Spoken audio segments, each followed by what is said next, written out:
10th class है, chapter number 3 हम लोग उसमें पढ़ रहे हैं। आपका मुद्रा एवं साख। मुद्रा एवं साख में अब तक के जो हमारे आपके 3-4 लेक्चर हुए हैं उसके अंतर्गत हम लोगों ने आपकी मुद्रा का प्राचीन इतिहास से लेके आधुनिकतम जो उपयोग है उसके विषय में पूरी जानकारी हम लोगों ने पढ़ी। ऋण सुविधा के विषय में हमने ये सब पढ़ा कि हम लोग किस प्रकार से ऋण लेते हैं, औपचारिक अनौपचारिक सेक्टर कैसे हैं, कैसे व्यक्ति ऋण के जाल में फंसता है, उसकी स्थिति का हम लोग एग्जाम्पल के माध्यम से बहुत सारे एग्जाम्पल हमने देखे और हर एक स्थिति का हम लोगों ने अवलोकन किया और उसको हम लोगों ने बहुत अच्छी तरह से देखा। और साथ में हमने ये देखा कि किस तरह से कोई बैंक आपका किसी व्यक्ति को ऋण देती है, कौन कौन सी कंडीशन आपका फॉलो करनी पड़ती हैं, क्या चीज़ें होती हैं, और ऋण संबंधित जो आपकी समस्याएं हैं उन सारे समस्याओं का सरकार द्वारा जो आपके प्रयास हैं कुछ उनका भी, और हम किन किन माध्यम से आपका ऋण ले सकते हैं, उन दोनों आपके सेक्टरों को हमने देखा कि जो औपचारिक हैं अनौपचारिक। औपचारिक सेक्टर के अंतर्गत जो भी आपकी वाणिज्यिक बैंक होती हैं, आपके सहकारी बैंक है, आपके सरकार के द्वारा जो विशेष आपके ऋण आपके लॉट होते हैं आपके नाबार्ड में, उनको देखा था। और हमने अनऑफिशियल जो आपका सेक्टर है जिसमें साहूकार था, बड़े व्यापारी थे, बड़े साहूकार, आपके बड़े किसान, रिश्तेदार, मित्र, सगे संबंधी के माध्यम जो हम लोग आपका ऋण लेते थे, उन सारे आपका सेक्टरों को हम लोगों ने अपने चैप्टर के अंतर्गत उन लोगों को बहुत अच्छे से आपका बच्चों देख लिया था। और ये सब चीजें आपको ध्यान भी रही होंगी क्योंकि ये सब चीजें हमने अपने सेक्टर के में पढ़ा। और साथ ही हम लोग जो कल आपका ग्राफ देख रहे थे लास्ट लेक्चर के अंतर्गत, उसमें हमने ये देखा कि कितना % लोग कहाँ से ऋण आपका प्रोवाइड कराते हैं, कि क्या स्थिति बनी हुई है कि लोग साहूकार से कितना % आज भी ऋण लेते हैं, कितना बैंकों के माध्यम से, कितना जो आपकी सरकारी बैंकें हैं वहां के माध्यम से, किस प्रकार से हम लोग आपका ऋण आपका प्रोवाइड होता है, उन सभी को हम लोगों ने अपने चैप्टर में पढ़ा, जाना और देखा। तो मैं उम्मीद करता हूं कि आप सब ये सब चीजें आपने बहुत अच्छे से आपका देख ली होंगी, जान लिया होगा और उनको आपका पहचान लिया होगा। क्लियर है? अब आपको ध्यान रखना है बच्चों कि क्या आपका किस प्रकार से क्या चीजें हो रही हैं, ये आपको ध्यान रखना है। अब हम लोग क्या करेंगे, सीधा जहां हमारा आपका लेक्चर हुआ था अंतिम, वहां से आगे कंटिन्यू करेंगे। ज्यादा समय लेते हुए सीधा हम लोग चलते हैं डिजिटल बोर्ड की तरफ। देखिए बच्चों, हम लोग जो है अपने चैप्टर के माध्यम से हम लोग जो ये पूरा सेक्टर वो आपका देख रहे थे, आपको ध्यान होना चाहिए कि हमने इसमें हर एक चीज को बहुत अच्छे से वो आपका देखा, उसमें जाना। जो ग्राफ है उस ग्राफ की पूरी स्थिति को हम लोगों ने पढ़ा और उसको देख लिया कि वर्ष 2012 में अगर 1000 परिवार हैं, साख यानी कि ऋण वो किस माध्यम से लेते हैं, कहाँ से प्राप्त करते हैं, उसका पूरा हम लोगों को डाटा मिला था। वर्ष 2012 के आधार का जो आलेख है उस आलेख की हमने स्टडी करी और उसको हम लोगों ने बहुत अच्छे से स्टेप बाय स्टेप करके सारी चीजों को पढ़ा, उसको देखा, उसको जाना। क्लियर है? और हम लोग देख चुके थे कि आपका किस प्रकार से जो आपके ऋण सुविधाएं हैं वो आपके प्राप्त होती हैं, हमने लेक्चर के माध्यम से आपका देख लिया था। क्लियर है? आपको ध्यान रखना है कि क्या कैसी चीजें हैं, इन सब चीजों को हम लोगों ने बहुत अच्छे से आपका उनको पढ़ा, जाना और आपका जान लिया था। अब हम लोग आगे बात करते हैं अपने चैप्टर में। देखिए बच्चों, अब हम लोग शुरू करते हैं थोड़ा सा यहाँ से, ताकि और चीजें हम लोग जो है अपने चैप्टर संबंधी हम चीजों को बहुत अच्छे से आपको पढ़ पाए, उसको जान पाए और उसको हम लोग आपका देख पाए। देखिएगा, औपचारिक ऋणदाताओं की तुलना में अनौपचारिक क्षेत्र के ज्यादातर ऋणदाता कहीं अधिक ब्याज पर ऋण वसूलते हैं, इसलिए अनौपचारिक क्षेत्र ऋण कर्जदाता को अधिक महंगा पड़ता है। ये कह रहे हैं कि जो हम लोग बैंकों के माध्यम से ऋण ना लेकर जो हम लोग आपके प्राइवेट हैं, यानी कि साहूकार हैं, महाजन हैं, बड़े व्यापारी हैं, बड़े किसान हैं और सगे संबंधी रिश्तेदार हैं, जिनके माध्यम से हम लोग ऋण लेते हैं, वो हमें कैसा पड़ता है? महंगा पड़ता है। क्योंकि अगर आप उसके रेट ऑफ इंटरेस्ट की बात करेंगे तो वो ज्यादा होगा। मान लीजिए अगर हम लोग बैंक हमको 2% के या 3% के हिसाब से रेट ऑफ इंटरेस्ट के साथ अपना कुछ चार्ज करती है, तो वही साहूकार और महाजन जो लोग हैं ये 7 और 10 यानी कि आपके 15% तक आपका ब्याज लेते हैं। मान लीजिए आपने 100 रुपए उधार लिए हैं तो वही बैंक को आपको 102 रुपए लौटाने होंगे एक महीने के अंत में, जबकि साहूकारों को 115 110 के बीच में आपको लौटाना पड़ता है। तो कौन सा महंगा हो गया है ब्याज? तो जो हम लोग अनऑफिशियल सेक्टर से ले रहे हैं वो हमारे लिए आपका महंगा हो गया है। चलिए आगे देखते हैं। ऋण की ऊंची लागत का अर्थ है कि कर्जदार आय की का कितना अधिकतम हिस्सा ऋण की अदायगी में ही खर्च हो जाता है। अब देखिए, जब आप देखेंगे जो आपका ऋण है उसमें जो आपकी ऊंची लागत है, उसका मीनिंग क्या है कि जो कर्जदार है और जितनी उसकी आय है, उस आय का अधिकतम हिस्सा क्या करना पड़ता है, जो आपका ऋण है उसकी जो अदायगी है उसको चुकाने में खर्च हो जाता है। इसलिए कर्जदारों के पास अपने लिए कम आय बचती है। यानी कि आपने पैसा लिया किसी से ब्याज पर, उस ऋण को चुकाने के लिए, उस ब्याज को चुकाने के लिए सारी पूंजी वहां लग जाती है और फाइनली उसके पास पैसा नहीं बचता। और यही कारण है, जब पैसा नहीं बचता तो उसको दूसरी जगह से फिर या उसी के पास से दोबारा पैसा लेना पड़ता है। क्लियर है कि आपको ध्यान रखना है। इसलिए कर्जदारों के पास अपने कम आय बचती है। जैसा कि हमने सोनपुर के श्याम लाल के मामले में देखा, यानी कि जो सोनपुर गांव था उसके एग्जाम्पल हम लोग पढ़ रहे थे जब हमारा तीसरा लेक्चर था, तो हम लोगों ने उसमें स्थिति पढ़ी थी एग्जाम्पल के माध्यम से। तो बता रहे हैं कि वैसे ही स्थिति बचती है। कुछ मामलों में ऋण की ऊंची ब्याज दरों के कारण कर्ज वापस होने की रकम कर्जदार की आय से भी अधिक हो जाती है। और कह रहा है कि बहुत बार तो ऐसा होता है, जो ब्याज हम लोग लेते हैं, ब्याज पर जो पैसा मिलता है उसका रेट ऑफ इंटरेस्ट इतना अधिक होता है कि जब हम लोग वापस करते हैं तो वो आय से भी अधिक हो जाता है। यानी कि इनकम कम है और कर्जा कैसा हो गया है, ज्यादा हो गया है। क्लियर है? इसके कारण ऋण का बोझ बढ़ जाता है, जैसा कि हमने सोनपुर में रमा के मामले में देखा था, और व्यक्ति ऋण जाल में फंस जाता है। ऐसे भी संभव है कि जो लोग कर्ज लेकर अपना उद्यम शुरू करना चाहते हैं वे ऋण की अधिक लागत को देखकर पीछे हट जाएंगे। होता क्या है कि ऐसी कर कोई चीजें हैं तो जो अगर वो आपका जो लोग आपका ऋण लेते हैं उसमें जो काम शुरू हुआ, जो स्टार्टर है, उद्यम है, उसको देखकर लोग पीछे हट जाते हैं। क्योंकि आप जानते हैं ऋण को चुकाना बहुत कठिन काम होता है, ऊंची ब्याज दर हो या ना भी हो। और सबसे बड़ी समस्या ये है कि मान लीजिए आपने ऋण जिस कार्य के लिए लिया है, आपने जिस एक्सपेक्टेशन के साथ, जिस उम्मीद के साथ ये काम कर रहे हैं कि हमारा ये काम अच्छे से कंप्लीट होगा, अच्छे से समाप्त होगा, हमारी फसल इनकम अच्छी होगी, हम लोग प्रोडक्शन अच्छा कर पाएंगे, और 1% उसमें लॉस मेकिंग हो जाए, नुकसान में चला जाए, हानि में चला जाए, तो मान लीजिए कि आपको कोई बेनिफिट होने वाला नहीं है किसी प्रकार को। आप लॉस में ही लॉस मेकिंग चले जाएंगे और आपको बहुत बड़ा नुकसान हो जाएगा।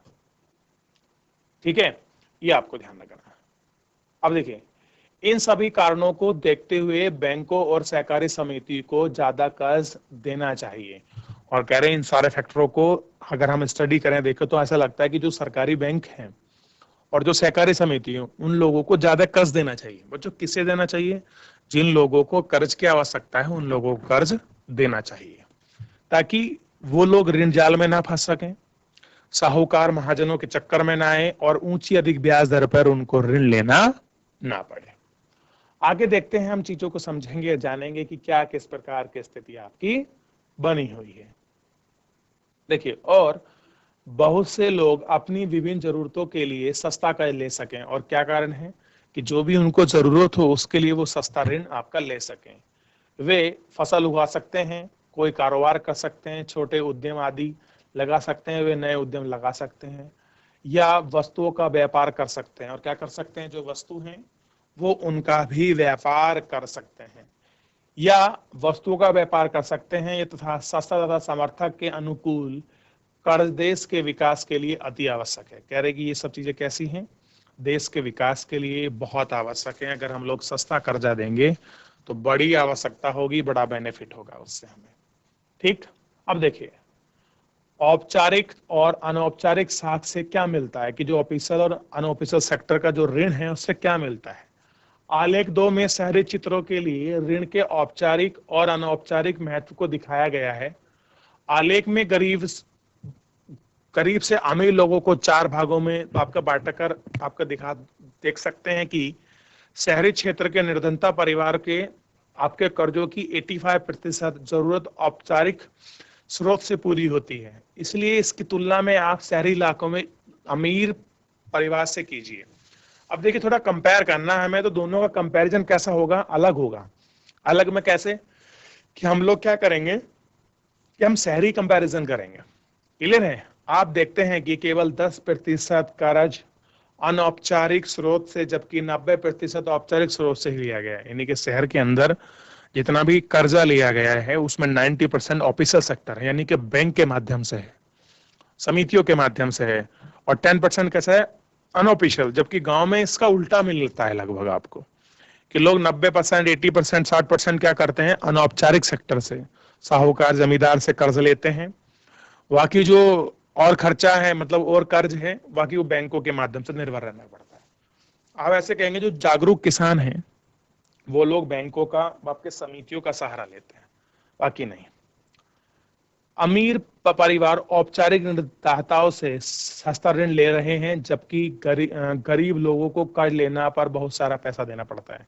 अगर हम लोग अनऑफिशियल सेक्टर की बात भी करें तो उस समय में भी क्या है कि गरीब आदमी सस्ता ऋण, जो अमीर है वो सस्ता ले लेता है, जबकि अमीर है उसको सस्ता मिल जाता है और आपका गरीब को नहीं मिलता। इस सबसे क्या पता चलता है, पहला औपचारिक स्रोत अभी भी ग्रामीण परिवार की कुल ऋण जरूरतों का 50% ही पूरा कर पाता है। कि हमको पहला फैक्टर, हमको पहला जो कॉन्क्लूजन है वो समझ आ रहा है कि जितना भी ऑफिशियल अनऑफिशियल सेक्टर है, ऑफिशियल खाली की अगर हम लोग देखें तो उसमें केवल 50% ही ऐसे लोग हैं जिनको ऋण की जरूरत है, वो पूरा हो पाता है। बाकी लोग क्या करते हैं कि अनऑफिशियल, अनौपचारिक क्षेत्रों से ही पूर्ति होती है। यानी कि 50% आज भी हम लोग अनऑफिशियल सेक्टर पर डिपेंड है, साहूकारों पर डिपेंड है, जमींदारों पर डिपेंड है। हम उन सब पर हम लोगों को आपका आज भी डिपेंड रहना पड़ता है।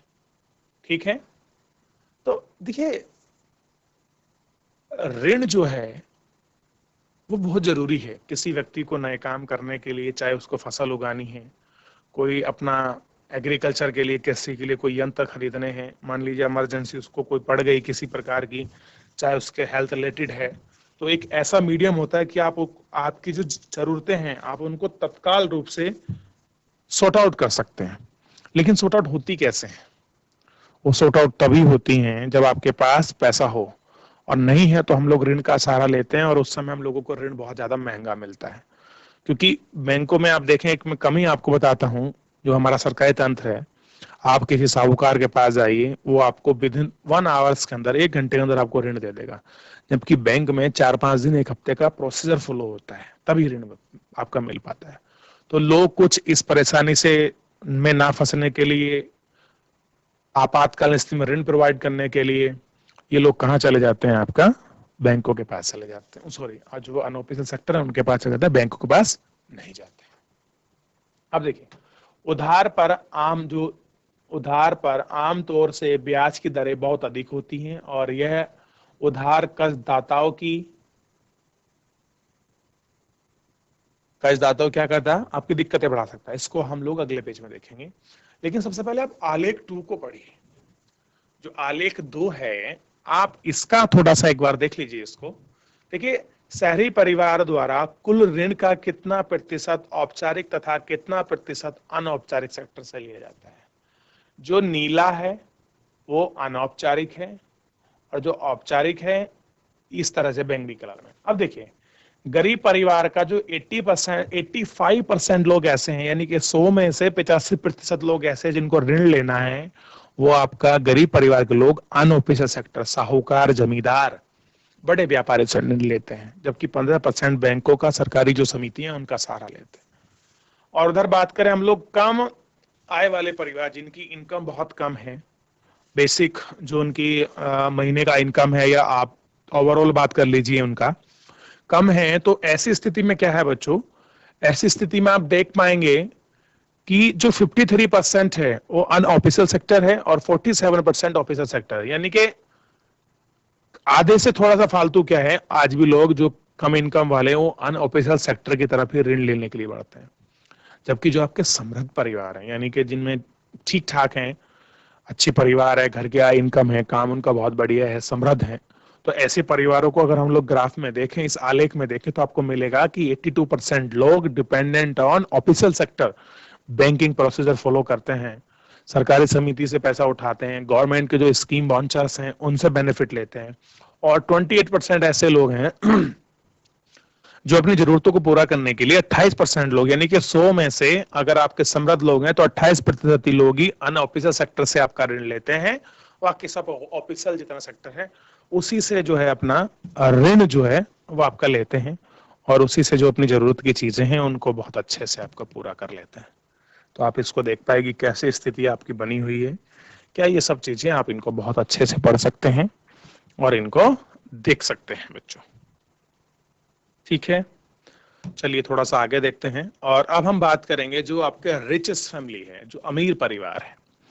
तो हम आप देखेंगे अमीर परिवार में 90%, मान लीजिए कि अमीर जो फैमिली है, रिचेस्ट फैमिली है, उसका 100% जो लोग हैं उनमें से 90% लोग ऐसे हैं, यानी कि 100 में से 90 अमीर ऐसे हैं अगर उनको पैसा चाहिए तो वो बच्चों औपचारिक स्रोत जो हैं, जैसे आपका बैंकिंग है, कमर्शियल बैंकें हैं, सहकारी समिति हैं, या गवर्नमेंट के जो भी लोन प्रोसीजर हैं उनको फॉलो करके ही अपनी आवश्यकताओं की पूर्ति करते हैं, ना कि और किसी चीजों की।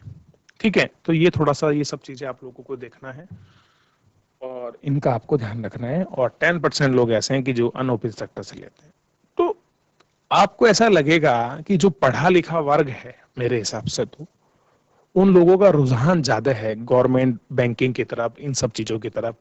और जो लोग हमारे ग्रामीण हैं, जो कम शिक्षित हैं, या मान लीजिए उनको पर्याप्त जानकारी नहीं है, वो अपने इन सब चीजों के लिए क्या करते हैं बच्चों, अनऑफिशियल सेक्टर, साहूकार, जमींदार, इन सब के चंगुल में फंस जाते हैं और वो सब उसमें ही आप कर रह जाते हैं।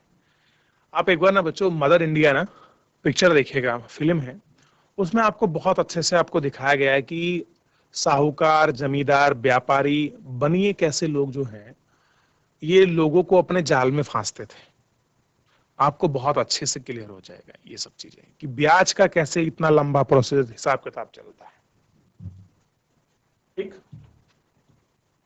अब देखिए अगले पेज की तरफ हम लोग आपका बढ़ चलते हैं ताकि आपको थोड़ी सब चीजें जो है बहुत अच्छे से आपको क्लियर हो जाए।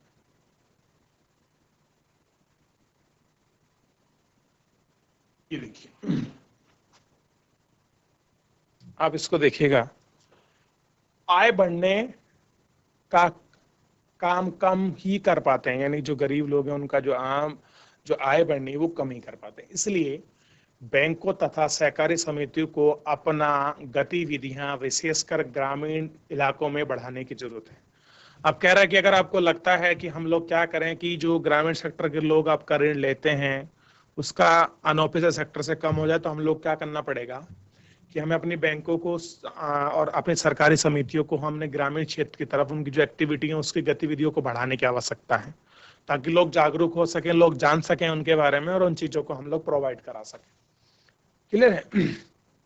ताकि कर्जदार को अनऑफिशियल सेक्टर यानी कि अनौपचारिक क्षेत्र के स्रोत से निर्भरता हटे, यानी कि जो डिपेंडेंट हो रखे हैं उन लोगों पर वो आपकी डिपेंडेंसी ना बने उन लोगों की। दूसरा, यदि एक तरफ औपचारिक स्रोत के ऋण का विस्तार होना चाहिए तो दूसरी ओर से भी जरूरत है कि यह ऋण सभी लोगों को प्राप्त हो सके। वर्तमान समय में अमीर परिवार ही अनौपचारिक स्रोत से ऋण प्राप्त करते हैं, जबकि गरीब परिवार अनौपचारिक स्रोत पर ही निर्भर रहना पड़ता है। यानी कि ऑफिशियल जो आपका सेक्टर है उसका जो पूरा बैंकिंग फाइनेंस है वो कौन बेनिफिट आता है उसका, जो आपका रिच पर्सन है, और गरीब को जो है वो इतना बेनिफिट आपका नहीं मिल पाता है। और देखते हैं ताकि गरीब परिवार के सस्ते ऋण का फायदा उठा सके। और होता क्या, जो गरीब परिवार हैं वो उन सबका आपका सस्ते ऋण का जो है वो आपका बेनिफिट उठा सके।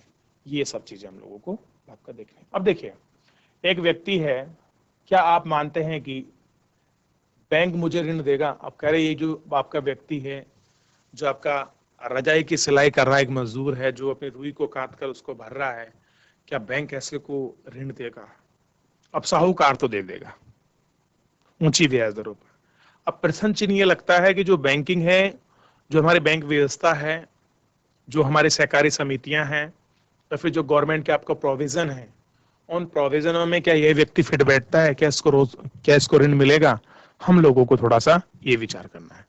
तो देखिए, आज के समय में बहुत सारी ऐसी योजनाएं हैं जो आपके जनधन अकाउंट है, आपकी मुद्रा बैंक से जो अकाउंट खुले गए हैं उनमें बहुत सारे ऐसे गवर्नमेंटल आपके प्रोविजन है जिनके माध्यम से आप क्या कर सकते हैं। जो छोटे उद्यमी हैं, एमएसएमई इंडस्ट्री वाले हैं, सूक्ष्म आपके लघु और जिनके दीर्घ वो हैं, और साथ में जो ऐसे जो आपके लोग हैं जो अपना स्टार्टअप चला रहे हैं, स्वरोजगार कर रहे हैं, किसी न किसी काम में संलग्नित है, कोई ना कोई इकोनॉमिकल एक्टिविटी कर रहे हैं, तो अब सरकार ने उनके लिए बहुत सारे प्रोविजन दिए हैं ताकि वो साहूकार पर डिपेंडेंट ना रहें, सरकार से कम ब्याज दर पर वो ऋण लें, और उनको विशेष आपके सब्सिडी भी मिलती है कि आप अगर इस समय तक अपना कर्ज चुका देंगे तो इतने पैसे देने पड़ेंगे, इसके बाद इतना। तो बहुत सारे सरकार भी इस क्षेत्र में अब निरंतर प्रयास कर रही है ताकि ग्रामीण क्षेत्रों में अनऑफिशियल सेक्टर से बढ़कर लोग ऑफिशियल सेक्टर की तरफ अपना ध्यान दें। तो सरकार जागरूकता और इस क्षेत्र में प्रॉपर अपना ध्यान दे रही है। आइए, एक आजकल बड़ा फेमस हो रखा है बच्चों पूरे भारत में, स्वयं सहायता समूह। इसे आपको बहुत अच्छे से पढ़ना चाहिए, समझना चाहिए, क्योंकि हमारे पहाड़ में जो स्वयं सहायता समूह है, महिलाएं चलाती हैं, कुछ ना कुछ काम करती हैं, चाहे कुछ वहां की होममेड चीजें बना रही हो, तो ये बड़ा फेमस है। और उत्तराखंड में तो इसकी अपार संभावना है। और ये देखिएगा कि इसी सहायता से बांग्लादेश में थ्योरी बड़ी बहुत ज्यादा आपकी पॉपुलर हुई है। तो आपको इन सब चीजों पर ध्यान देना है और उसको बहुत अच्छे से पढ़ना है। आइए देखते हैं, बात करते हैं निर्धनता के लिए स्वयं सहायता समूह। पिछले खंड में हमने देखा था कि निर्धन यानी कि जो गरीब है, परिवार ऋण के लिए अभी भी अनौपचारिक स्रोतों पर निर्भर है। ऐसा क्यों? भारत के सभी ग्रामीण क्षेत्रों में बैंक की मौजूदगी नहीं है। कि वो कह रहे हैं कि आज भी लोग अनऑफिशियल सेक्टर से पैसा ले रहे हैं, तो उसका एक रीजन है कि गांवों में बैंकिंग नहीं है। जहां कहीं मौजूद है, बैंक से कर्ज लेना औपचारिक स्रोत से कर्ज लेने की तुलना में ज्यादा मुश्किल है। जो चीज मैं बता रहा था कि बैंकिंग का एक पूरा प्रोसीजर है, एक तरीका है, उसको फॉलो करना पड़ता है, जो बहुत कठिन है। जैसा कि हमने मेघा के मामले में देखा, और हमने मेघा का एग्जाम्पल पढ़ा था, उसमें हमने देखा था कि बैंक से कर्ज लेने के लिए ऋणदाताओं को विशेष कागजात की जरूरत पड़ती है। ऋणधारक की अनुपलब्धता एक प्रमुख कारण है जिससे गरीब बैंकों से ऋण ले नहीं पाते।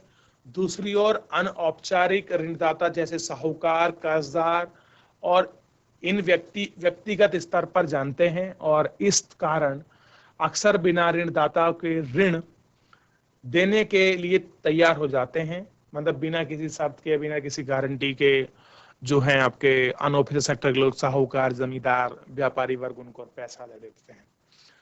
कर्जदार जरूरत पड़ने पर पुनः ऋण चुकाए बिना नए कर्ज लेने के लिए साहूकार के पास जा सकता है।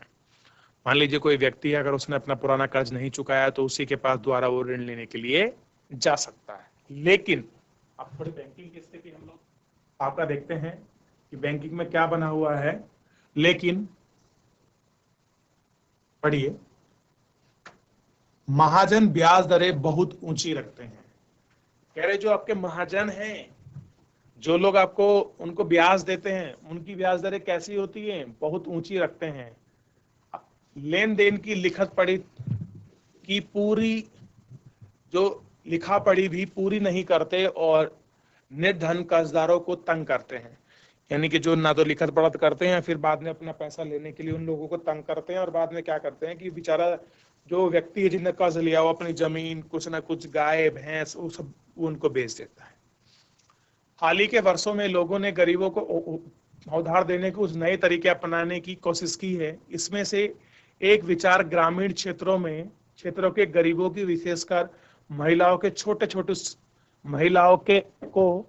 छोटे छोटे स्वयं सहायता समूह में संगठित करने और उनकी बचत पूंजी को एकत्र करने का आधारित है। यानी कि स्वयं सहायता समूह क्या है? एक ऐसा विचार है जो आपका ग्रामीण क्षेत्रों में विशेषकर महिलाओं को फोकस करे हुए है, और जो उनकी महिलाओं की जो बचत है, मान लीजिए दिन का वो कहीं काम करती हैं, दिन का 10 रुपए, 20 रुपए, महीने का 400-500 रुपए जो भी इकट्ठा कर पाती हैं, उनकी जो पूंजी बचत को एकत्र करने का आधार है। यह एक विशेष स्वयं सहायता समूह से एक दूसरे के पड़ोसी 10-15 सदस्य होते हैं जो नियमित रूप से मिलते हैं और बचत करते हैं। प्रति व्यक्ति 25 रुपए से 100 रुपए या अधिक भी हो सकती है। यह परिवारों की बचत की क्षमता पर निर्भर करता है। सदस्य अपनी जरूरतों को पूरा करने के लिए छोटे कर्ज समूह से ही कर्ज आपका ले सकता है। यह समूह इन कर्ज पर ब्याज देता है, लेकिन यह साहूकार द्वारा ले जाने वाले ब्याज से कम होता है। 1 या 2 वर्ष के बाद अगर आप नियमित समूह रूप से बचत करते हैं तो समूह बैंक से ऋण लेने के लिए योग्य हो जाता है।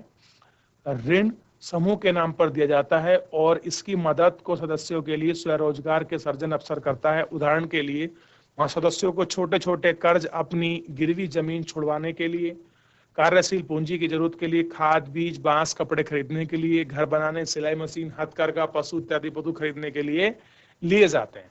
अब देखिए मैं आपको समझाता हूँ होता क्या है।